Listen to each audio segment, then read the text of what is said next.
जय जगन्नाथ जय जय जगन्नाथ नीलाचल निवासाय नित्याय परमात्मने बलभद्र सुभद्राभ्याम जगन्नाथाय ते नमः। पवित्र रथयात्रा घोष यात्रा केबे आसे? आषाढ़ शुक्ल द्वितीया तिथि बरसकु थरे रथयात्रा आसे। ए रथयात्रा कौन ना रथयात्रा होची आम ओडिया मानकर सबुठु महत्वपूर्ण पर्व। जो पर्व रे महाबाहु जगन्नाथ बलभद्र एवं भगिनी सुभद्रा एवं सुदर्शन समस्ते बड़दाण्ड को ओल्लई आसती निजर भक्त मान दर्शन देवा महाबाहु कोटि कैबल्य नाथ अनाथर नाथ जगन्नाथ स्नान पूर्णिमा पर जिते ज्वर पीड़ित कहती से अणसर घरे बहुत दिन तक सेवा शुश्रूषा चले से सुस्थ हो आसला नवजौवन दर्शन दिए। ये नवजौवन दर्शन पर पवित्र घोष यात्रा माध्यम समस्त अगणित भक्त मानू दर्शन देवाई स्वयं परम ब्रह्म रत्न सिंहासन छपन पौटी भोग छाड़ी बड़दाण्ड को ओह्लई आस भाव विहल भाव विनोदिया कालिया शांत निज भक्त को न देखी रही पारे। जगन्नाथ मंदिर भितर केवल हिंदू लोक मान प्रवेश करने को नियम रही। तेणु जगन्नाथ केवल तो हिंदू मान सबु धर्म जाति वर्ण समस्त सी देवता। तेणु से कौन करती ना जो मैंने मंदिर भितर जाई दर्शन कर पारती से निजे एते भाव विनोदिया ठाकुर से निज भक्त मान रत्न सिंहासन छाड़ी बड़दाण्ड को ले आसती दर्शन देवाई।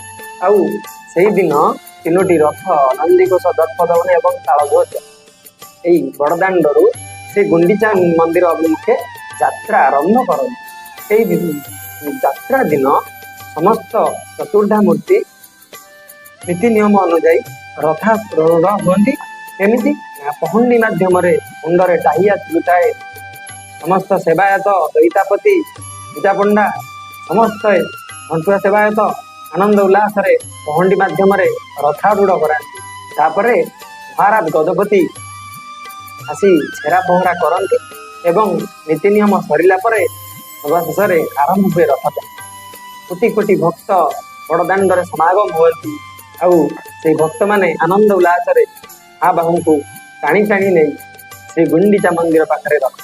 से गुंडीचा मंदिर कौटी ना पुरी ठारू श्रीमंदिर मात्र 3 किलोमीटर दूर अवस्थित गुंडीचा मंदिर। से गुंडीचा मंदिर कहीं भगवान जाती ना सेटा है जन्म बेदी। राणी गुंडीचा जितेबले इंद्रद्युम्न को अपेक्षा करी देहत्याग करते महाप्रभु से आसी आविर्भूत होते जे तू सीना मो देहत्याग करदे अपेक्षा करी ते कथा दूची मु प्रतिवर्ष आसी यही गुंडीचा मंदिर रे किछि दिन रही मोर लीला खेला करी तो हाथरू मु अबढ़ा खाई तो हाथरू मु पखाल खाई। तेणु से गुंडीचा क्षेत्र बा गुंडीचा मंदिर नाम परिचित जन्म बेदी आड़प मंडप यही दिन आड़प मंडप केते दिन रथयात्रा बाहुड़ा यात्रा मध्य जगन्नाथ रुहति आड़प मंडप अबढ़ा हुए। आपड़ जिते अबढ़ा श्रीमंदिर खाइले घरुटे आड़प मंडप अबढ़ा खाइले आड़प मंडप महाभाव को दर्शन कले कोटि पुण्य मिलता है बोली प्रामाणिक स्वरूप रही आम जगन्नाथ संस्कृति। तेणु ये रथयात्रा समस्ते भावती महाप्रभु मौसी माँ मंदिर को जाती ना मौसी माँ नुह जी मौसी माँ मौसी अर्धाश्वनी। अर्धाश्वनी केमती देखा ना सुभद्रा वर्ण हुए हलदी वर्ण मुह एवं मुह सुभद्रा भाया मैच करे। तो अर्धाश्वनी देवी श्रीमंदिर किसी क्षण गलापर आगे मंदिर पर मौसी माँ से पोड़पिठा लगी भोग महाबाहू पोड़पिठा खाए ये खालापर पुणी मोर रथयात्रा जो विधि रही किसी दिन जन्मवेदी बा गुंडीचा मंदिर रहा महाबाहू बाहुड़ा यात्रा दिन पुणी श्रीमंदिर आड़ को आसती। तेणु केते दिन मध्य लक्ष्मी सान्ताणी मन दुखरे बसती भाई भौणी समस्त को लेकिन पलि गले मत एका करदे गले। तेणु भारी अभिमान करती रागती एवं हेरा पंचमी दिन जाई रथ भांगती लुचि लुचि महालक्ष्मी रागी बसी बसी था। से कौन हुए ना महाबाहू जिते बाहुड़ा यात्रा सारती प्रधान बेश सुनावेश पर अधरपणा लगी अधरपणा पर नीलाद्री विजय पुणी महाबाहू ଚତୁର୍ଦ୍ଧାମୂର୍ତ୍ତିଙ୍କ ସହିତ ରତ୍ନ ସିଂହାସନ को ବାହୁଡ଼ନ୍ତି। ସେତେବେଳେ ଲକ୍ଷ୍ମୀ ସାଆନ୍ତାଣୀ ରାଗରେ ପୁରା ଜର୍ଜରିତ ଥାନ୍ତି।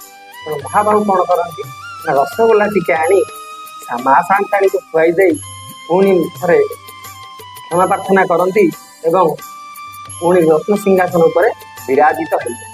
ତ ଏହି ରଥଯାତ୍ରା ପବିତ୍ର ରଥଯାତ୍ରା ମାଧ୍ୟମରେ ଭଗବାନ ଅନନ୍ତ କୋଟି ଲୋକମାନଙ୍କୁ ମିଳିବା ପାଇଁ ଯେହେତୁ ରତ୍ନ ସିଂହାସନ ଛାଡ଼ିକି ଆସିଛନ୍ତି, ତେଣୁ ସମସ୍ତେ ଆନନ୍ଦ ଉଲ୍ଲାସରେ ମଜି ଯାଆନ୍ତି ତାଙ୍କୁ ରଥ ଉପରେ ଦର୍ଶନ ଦେବା।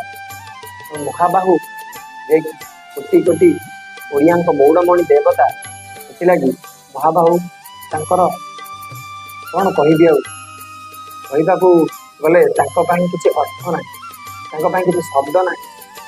ସବୁ ଦେବତା, ରାକ୍ଷସ, ଭୂତ ପ୍ରେତ ସମସ୍ତେ ଏହି ରଥଯାତ୍ରାକୁ ଅପେକ୍ଷା କରିଥାନ୍ତି। ବର୍ଷକୁ ଥରେ ଯେହେତୁ ମହାବାହୁ ରତ୍ନ ସିଂହାସନ ଛାଡ଼ି ବଡ଼ଦାଣ୍ଡକୁ ଆସୁଛନ୍ତି, ଆନନ୍ଦ ଉଲ୍ଲାସରେ କେତେ ଏତେ ଭକ୍ତ ତାଙ୍କୁ ଅପେକ୍ଷା କରନ୍ତି। କେତେ ଲୋକ ଆମର ଖାଲି ଭାରତ ବର୍ଷ ନୁହେଁ କିମ୍ବା ଓଡ଼ିଶା ରାଜ୍ୟର ନୁହେଁ, ବାହାର ଦେଶରୁ ମଧ୍ୟ ବିଦେଶୀ ଭକ୍ତ ଛୁଟି ଆସନ୍ତି ଏହି ରଥଯାତ୍ରାରେ ସାମିଲ ହେବା। ତେଣୁ ରଥଯାତ୍ରା ଘୋଷଯାତ୍ରାରେ ଆମର ଓଡ଼ିଆମାନଙ୍କ ପାଇଁ ଏକ ପବିତ୍ର ଏବଂ ସ୍ମୃତି ସ୍ୱରୂପ ଏକ ପର୍ବ। କାହିଁକି ଏହି ରଥଯାତ୍ରା ଅନାଦି କାଳ ଆଗରୁ ଚାଲି ଆସିଛି। ସେଇ ପ୍ରଥା, ସେଇ ପରମ୍ପରା ଏବେ ମଧ୍ୟ ବଞ୍ଚି ରହିଛି।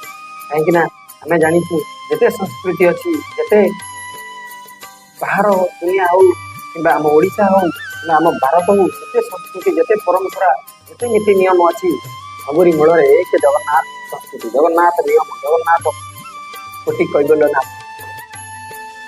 ଚାରି ଯୁଗରେ ଚାରି ଧାମ, ଚାରି ଯୁଗ ଚାରି ଧାମ, ବଦ୍ରୀନାଥ, ରାମେଶ୍ୱର, ଦ୍ୱାରିକା ଏବଂ ଜଗନ୍ନାଥ। କଳି ଯୁଗରେ ଅନ୍ୟତମ ଧାମ ହେଉଛି ଜଗନ୍ନାଥ ଧାମ। ଏହି ଧାମକୁ ସମସ୍ତେ ଆସିବା ପାଇଁ ପ୍ରୟାସ କରନ୍ତି, କିନ୍ତୁ ଆସିପାରନ୍ତି କି ହୁଏତ ନ ଆସିପାରନ୍ତି। କାରଣ ଯେପର୍ଯ୍ୟନ୍ତ ଜଗାର ଡୋରି ନ ଲାଗିଛି, ତମ ପାଖରେ ଯେତେ ଅର୍ଥ ଥାଉ, ଯେତେ ରାଜନୈତିକ ପାୱାର ଥାଉ, ଯେତେ ଯାହା ଥାଉ, ତାର ଇଚ୍ଛା ବିନା ତମେ କେବେ ଶ୍ରୀମନ୍ଦିରକୁ ପ୍ରବେଶ କରିପାରିବ। ତେଣୁ ଏତିକି ସମ୍ୟକ ଧାରଣା ରଥଯାତ୍ରାର ସର୍ଟ ଭିଡ଼ିଓ ମାଧ୍ୟମରେ ମୁଁ ଆପଣମାନଙ୍କ ଆଗରେ ଉପସ୍ଥାପନ କରିବି। ତେଣୁ ଆଗକୁ ଏହିଭଳି ମଧ୍ୟ ରଥଯାତ୍ରା, ଜଗନ୍ନାଥ ସଂସ୍କୃତି, ଜଗନ୍ନାଥଙ୍କର ଉତ୍ପତ୍ତି ଏବଂ ବହୁତ କିଛି ଜଗନ୍ନାଥଙ୍କର ମନ୍ଦିର ରିଲେଟେଡ୍ ହଉ କିମ୍ବା ଆମର ରଥଯାତ୍ରା କିମ୍ବା ନୀଳମାଧବଙ୍କ ରୂପରେ ଜଗନ୍ନାଥ କେମିତି ପ୍ରଥମ ଆବିର୍ଭାବ ହୋଇଥିଲେ, ସମସ୍ତ ପ୍ରକାର ତଥ୍ୟ ମୁଁ ଏହି ୟୁଟ୍ୟୁବ ମାଧ୍ୟମରେ ଜନତା ଜନାର୍ଦ୍ଦନଙ୍କ ଆଗରେ, ଜଗନ୍ନାଥ ପ୍ରେମୀଙ୍କ ଆଗରେ, ଜଗନ୍ନାଥ ଭକ୍ତଙ୍କ ଆଗରେ ମୁଁ ରଖିବି। ତେଣୁ ଆପଣମାନଙ୍କ ଆଶୀର୍ବାଦ, ପ୍ରଭୁଙ୍କ ଆଶୀର୍ବାଦ ସହିତ ମୁଁ ଆଗକୁ ବଢ଼ିବାକୁ ଚାହୁଁଛି। ଏତିକି କହି ରଖୁଛି।